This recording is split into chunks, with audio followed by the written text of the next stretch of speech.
For this problem, we're going to use our graphing utility to determine the local maxima and local minima of a function.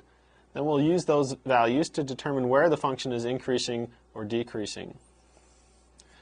We're going to be graphing the function f of x equals negative x to the fourth power plus 2x cubed plus 4x squared minus 2.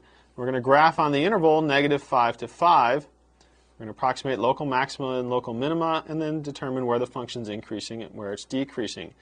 To do this, we're going to enter our function in for y1 in our graphing calculator. So we'll go to our y equal to screen, clear out anything that might be in there.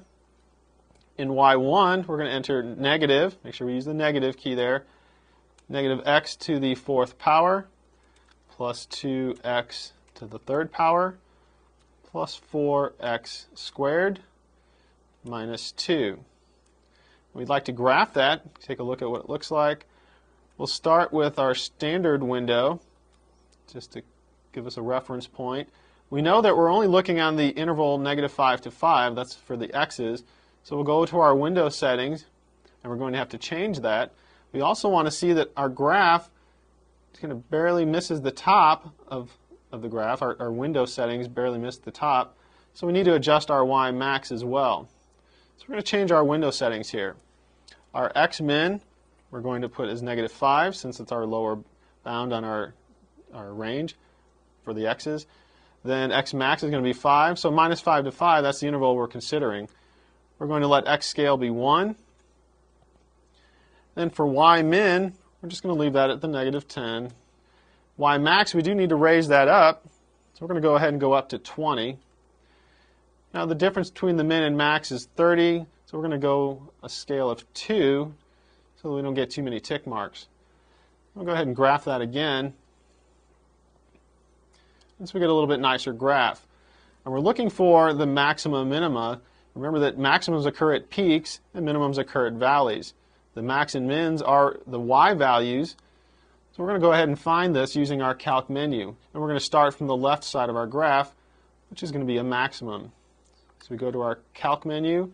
We want to find a maximum, so we go down to option 4, click enter, and we get the question left bound. To get the left bound, we need to scroll to the left of that peak. We want to make sure we're clearly to the left of that, so we're going to be on the downward slope. Hit enter.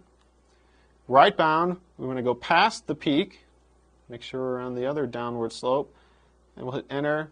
And for our guess, we want to move up to the peak and hit enter.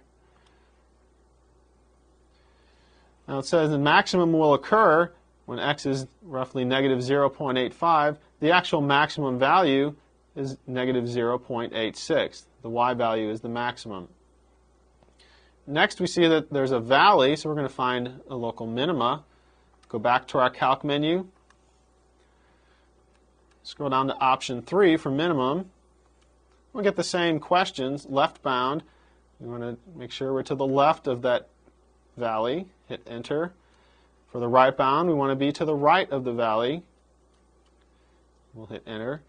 And then for our guess, we want to try to go to the bottom and hit enter. Here it says that the minimum will occur when x is 0, and the actual minimum value is y equals negative 2. Lastly, we need to find another maximum. So we go back to our calc menu, scroll down to number 4. We'll get our same questions, left bound, so we're going to go up a little bit here, but we want to be to the left of the peak. So we'll mark that point, move to the right side for our right bound, and then for our guess we go to the peak.